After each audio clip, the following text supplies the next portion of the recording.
పిల్ల నీ చెయ్యి పట్టాలని నల్లని సీకట్లో ఒకదాన్నే కూసున్న దిక్కులేని పచ్చినయ్యి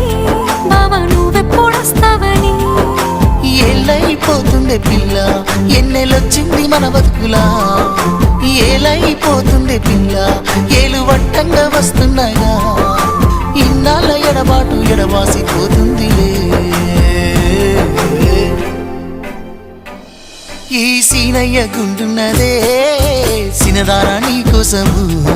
ఈ దూరాన్ని చెరుపుతూ తీరాల తెగిరింది అందాల ఈ మానము